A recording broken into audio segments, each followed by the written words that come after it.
It's important to avoid losses when investing because of the power of compounding. So let me explain what compounding is. Let's assume that you have $100 and you invest that in an investment that's returning 10%. In a year's time, you'll have $110. The following year, you earn 10% again. However, you're earning that 10% on the full $110. So in the second year, you actually earn $11, even though you've added no additional money to the portfolio. So compounding becomes more and more powerful the longer you're invested, where effectively the interest that you earn continues to make more money for you.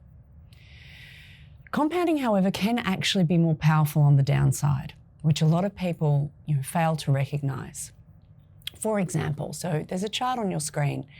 If you have a look at what would occur if you made certain losses, how you would need to make up those losses going forward. So let's go back to our $100 investment. Let's assume that we lose 50% of that investment. So we've lost $50. To turn our $50 back into our $100 original investment amount, we have to make another $50 or basically return 100%. So the more you lose in a down market, the more you have to make up in an up market just to simply get back to square. You can definitely outperform the market in the long run by losing less in the downturns.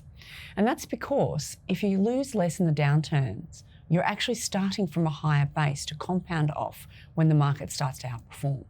And in fact, you don't even need to fully keep pace with the market when it's outperforming to do better, as long as you lose less in the down markets. So let us demonstrate how this actually works. And to demonstrate, we've taken two hypothetical portfolios.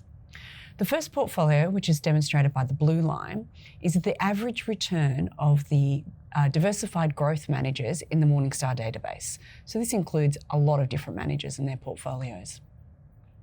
The second portfolio, we've simply assumed that if the average growth manager has a positive return, that we'll only participate in 90% of that return. So if they return 10%, we'll only take 9% of that return. When they actually have a negative return, we'll only participate in 70% of that negative return. So again, if they produce a return of minus 10%, our return would be minus 7. We've had a look at how those two portfolios would vary over time.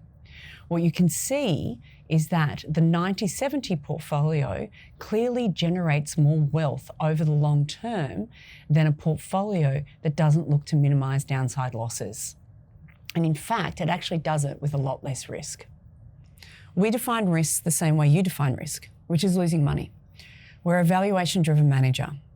As a result, avoiding losses means avoiding buying assets that are overvalued, because those overvalued assets will eventually correct when people realize they're not worth what they paid for it. The chart that we have on the screen at the moment shows our real return growth fund versus its benchmark. And as you can see, it has generated stronger long-term wealth generation than the benchmark. What we typically find is the portfolio over this period has only captured 88% of the up market, but it only captures 70% of the down market.